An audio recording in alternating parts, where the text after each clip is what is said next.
మీద అలా మాట్లాడటం ఎందుకు మాట్లాడతాం నాకు అర్థం కావట్లేదు. ఏది ఏమైనా మేము ఒకటే చెప్పాం, మేము కండిషన్ ఒప్పుకుంటే ఆ కార్మికులకు ఎటువంటి బెనిఫిట్ ఉంటుంది, ఆ బెనిఫిట్ మీరు చెప్పండి. మేము ఇంకా ఒప్పుకునే వాళ్ళని కూడా మేము ఒప్పించే బాధ్యత మాది అని వారికి చెప్పాము.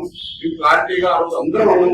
72 మంది కార్మికులు, 24 కార్మికుల నాయకులు 72 మంది కూడా ఉన్నాం మేము ఆ రోజు మీటింగ్ లో.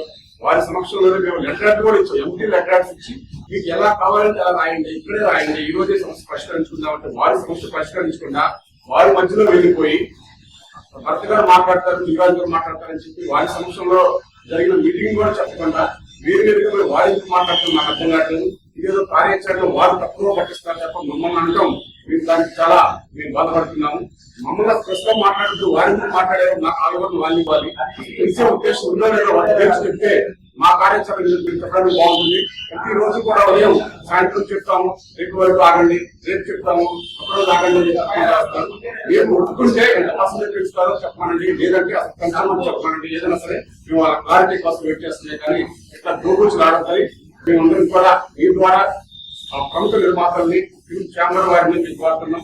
ఎందుకంటే మేము ఒకటే చెప్పేది, ఈ 13 రోజులు కూడా మేము ఇప్పుడు దాకా చెప్పలేదు. మేము ఏదో రోజు మాకు ఛాంబరే కాబట్టి ఛాంబర్ అఫీషియల్ గా రాతపూర్వకమైన కంప్లైంట్ కూడా ఇవ్వడం జరిగింది.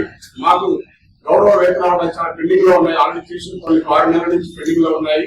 సుమారు అఫీషియల్ గా కంప్లైంట్ రూపంలో వచ్చిన ఫెడరేషన్ వచ్చిన కంప్లైంట్ రూపంలో వచ్చిన పేపర్ పరంగా ఛాంబర్లు పెట్టాము. మాకు ఆ డబ్బులు కట్టి వసూలు అటువంటి డబ్బులే 13 కోట్ల రూపాయలు ఉన్నాయి.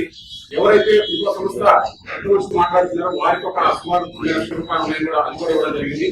వారు నిజంగా అటువంటి పేమెంట్ వల్ల మా వర్కర్స్ అనుకుంటే వారిని తెలుస్తున్నారో తెలిసింది. మీరు కండిషన్ ఒప్పుకోండి, మీరు ఒప్పించండి, మీరు ఒప్పుకొని మీకు పని చేస్తామంటే మీరు ఎట్లా ఇస్తామని కూడా తెలుస్తున్నారు. అది కూడా మీకు నిన్నటి నుంచి స్టార్ట్ అయిందని మాకు తెలిసింది.